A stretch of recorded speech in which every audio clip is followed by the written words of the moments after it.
So how do we make a nice portion of chips then? Well, I've gone for crinkled cut chips because I'm a child of the 1980s and I still have this that my mum bought me. Sorry, my mum bought herself. I stole it. Anyway, it's a crinkle cutter. Basically, you go with these corrugated bits and that makes your ridged chips. So you do it the one way and then you do it the other. So one way or another, as Blondie might sing. And then you've got your crinkle cut chip. Okay, nice and simple. So I'm going to do all those. Meanwhile, I have on the boil my hot water. So I'm going to parboil these for a few minutes. Then I'll take them out, allow them to cool with a bit of fat on them before putting them into the Ninja. Quite happy. Chips have been on for about 5 minutes in the water, so they should be nicely cooked now. I've got to whip them over to drain. So, volunteer. Okay. So they're only parboiled. So I don't want them to break up. But you get a lighter, fluffier, crisp chip. Like that. So pop them in.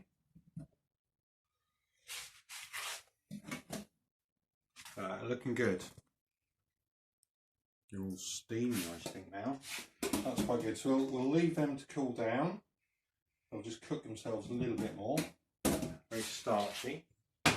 Meanwhile, I've got my goose fat, okay, which I'm going to pop into the saucepan because I want them to have a bit of fat on them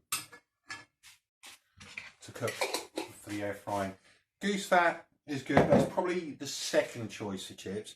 You should traditionally do it with beef dripping. So you do roast potatoes, goose fat, beef dripping for chips. But A, I'm out of beef dripping. B, I happen to like it with goose fat. So we're just going to let that melt off into the pan while these cool a little bit. I mean, they're looking good. They're lovely, lovely 1983 sort of chip, those. Showing your age. There. I know. I am old. Yeah, looking good. So the chips are parboiled, then left to cool, having been tossed in goose fat about 3/4 of an hour ago. So I've got the air fryer bit in, switch on, air fry, start stop. We've just got to wait for it to heat up and then we can pop them in. So it's finished preheating, says add food. You can hear the sizzling. I've whacked them in, close the lid and the air frying is going to happen. So it's saying 20 minutes at 200 degrees, which seems rather a long time to me, but I'm sure that knows best. So the chips have been frying in the air fryer for 5 minutes and they're all starting to get a little bit brown on the edge. Look at that, it's still a bit pale. Close it down, we'll look again in another 5 minutes. So the chips have had 10 minutes at 200 degrees in the air fryer.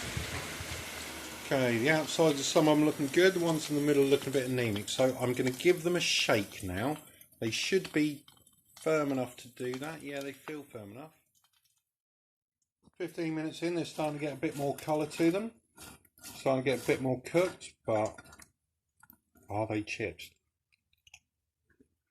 Oh, they're alright actually. Alright, occasionally salt. Beep, 20 minutes in the air fryer and we have got steamy chips. They look alright actually. Yep, they look good. So I'll pop them into the bowl and crack on.